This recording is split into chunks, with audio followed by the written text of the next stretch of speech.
With violent crimes on the rise in the North State, many people are choosing to arm themselves for protection, but is that the best option?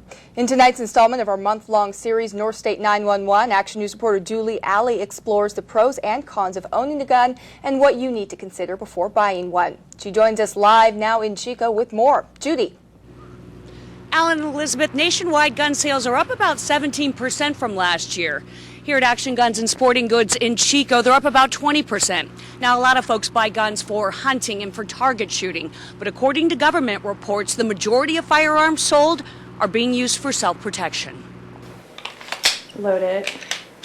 29-year-old Julie Raymond knows how to handle a gun. It's the biometric safe. This single mother of three from Oroville grew up with them and the strict rules that surround them. It was a big deal with my dad to teach us kids about safety. You don't touch them, you don't play with them, they're not toys, they're powerful, they can kill people.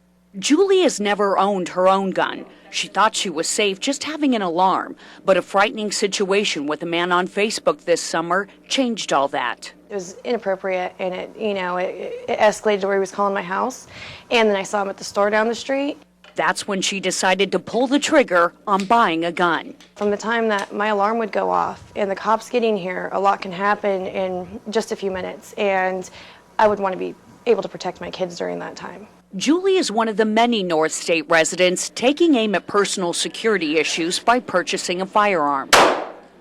According to government figures, about 80 million people in the U.S. own guns. Every year, about 100,000 gun owners use their weapon in self-defense against crime, with the vast majority of these uses being only the display of weapons to deter or dissuade.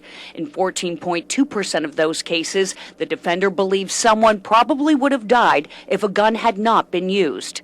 But are guns the best way to keep us safe?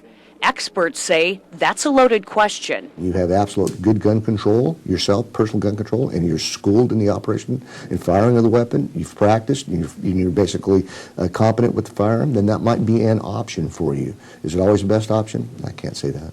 Butte County Sheriff Jerry Smith says that gun ownership can backfire if you're not careful. Having a gun can make you a victim as well.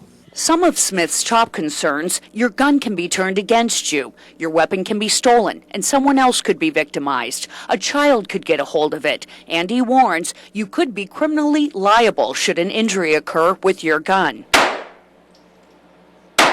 Dan Azevedo is a former CHP officer and owner of Azevedo Firearm Training in Biggs.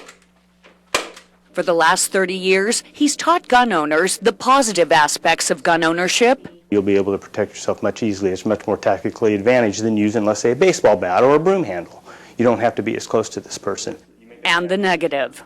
In Sacramento, a gentleman heard what he thought was an intruder. He woke up in the middle of the night, grabbed his firearm, and shot his girlfriend.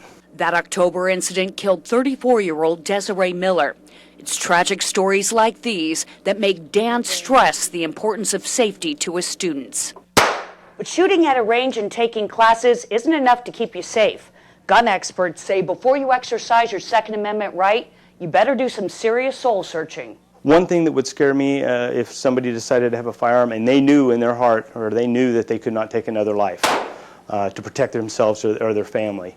That would only, in my opinion, that's going to possibly give that firearm to the bad person. I would never pull my gun out unless I fully intended on using it. While Julie says she would always take a bullet for her family, there could be consequences. I know that that's got to be my last resort. She says she'll always remain extra cautious when it comes to shooting one.